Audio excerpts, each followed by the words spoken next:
जब दिल्ली के बाद अब भोपाल की आबो हवा खराब हो चुकी है, जहां एक्शन मोड में जिला प्रशासन नजर आ रहा है। ऐसे में अब प्रदूषण नियंत्रण के लिए जिला प्रशासन ने बड़ा फैसला लिया है, जहां भोपाल में तंदूर भट्टी के प्रयोग पर रोक लगाई जाएगी। तंदूर की भट्टी जलाने पर चालानी कार्रवाई की जाएगी।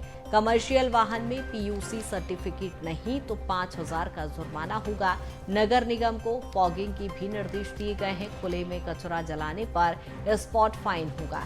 निर्माण वाली जगहों पर ग्रीन नेट लगाना अनिवार्य होगा, जहां भोपाल कलेक्टर आशीष सिंह ने खुद पूरा मोर्चा संभाल रखा है। ऐसे में पीयूसी चेकिंग करने वाली गाड़ियों की जांच की जाएगी। भोपाल में सभी पेट्रोल पंप पर पीयूसी की सुविधा उपलब्ध कराई जाएगी। और आपको बताते चलें, भोपाल में एयर क्वालिटी इंडेक्स 300 के पार पहुंच चुका है। ऐसे में जिला प्रशासन सतर्क नजर आ रहा है और ऐसे में कलेक्टर द्वारा कई दिशा निर्देश दिए गए हैं। और ज्यादा जानकारी के साथ भोपाल संवाददाता विवेक हमारे साथ जुड़ गए हैं।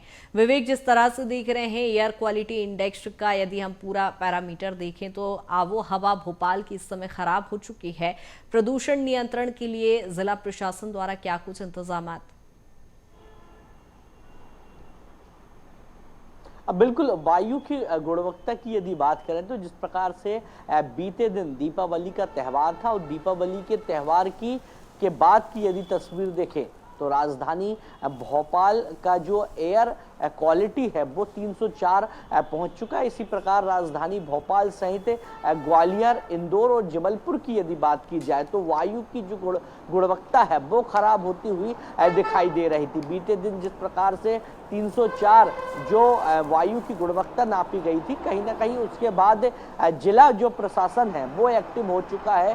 भोपाल कलेक्टर आशीष सिंह की यदि बात करें तो राजधानी भोपाल के अलग अलग जगहों पे जो पीयूसी वाहन रहते हैं उनकी चेकिंग की गई। साथ ही जो भोपाल से जो आउटर के जो हाईवे रहते हैं वहाँ पर जो हैवी ट्रक जो चलते हैं उनको लेकर पीयूसी के लिए अलग व्यवस्था की गई। साथ ही राजधानी भोपाल पे जो कलेक्टर हैं उन्होंने अलग अलग जगहों पर पीयूसी खड़े करने के निर्देश दिए। साथ ही जहां पर कचरा जलाया जाता है, यदि किसी के द्वारा कचरा जलाया गया तो उनके खिलाफ नगर निगम के द्वारा जो कार्यवाही है वो की जाएगी। यानी देखने वाली बात है कि जहां जिला प्रशासन और नगर निगम दोनों के तालमेल से अब जो प्रदूषण है वायु का वो रोकने की जो कवायद है वो शुरू हो गई। इसी प्रकार जबलपुर की बात करें, ग्वालियर की बात करें और बात करें इंदौर की, तो तमाम जगहों से जो चेकिंग की जो खबरें हैं, जो तस्वीरें हैं कृतिका लगातार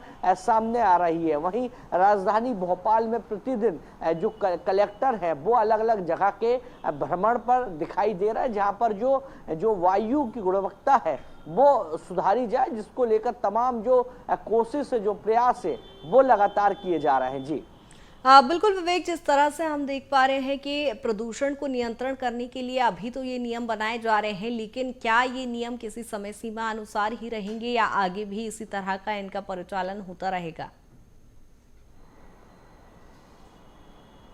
बिल्कुल, नियमों की यदि बात करें तो नियम जो कृतिका जो रहते हैं वो हमेशा रहते हैं, मगर जो पालन है सख्ती से वो नहीं किया जाता। मगर जिस प्रकार से जो वायु की गुणवत्ता खराब हुई है, जिसके बाद अब जिला प्रशासन ने यह निर्णय लिया कि ये जो नियम है वो लगातार बने रहेंगे जब तक वायु की गुणवत्ता खराब नहीं होती। क्योंकि नियम तो हमेशा रहते मगर नियम को सख्ती से जो पालन है वो नहीं किया जाता। मगर अब सख्ती से पालन जो है उसको कराने के लिए भोपाल कलेक्टर और नगर निगम की टीम ने अब जिम्मा ले लिया और लगातार राजधानी भोपाल के अलग अलग इलाकों में वायु की गुणवत्ता सुधरे, जिसके लिए चेकिंग अभियान भी लगाया जा रहा है। साथ ही लोगों को जागरूक भी किया जा रहा है, क्योंकि जिस प्रकार से त्यौहार के बाद राजधानी भोपाल में जो वायु की गुणवत्ता है वो एकदम से खराब हो गई, जिसके कारण जो चिंता का जो विषय है वो भी कहीं ना कहीं बनता हुआ दिखाई दे रहा है।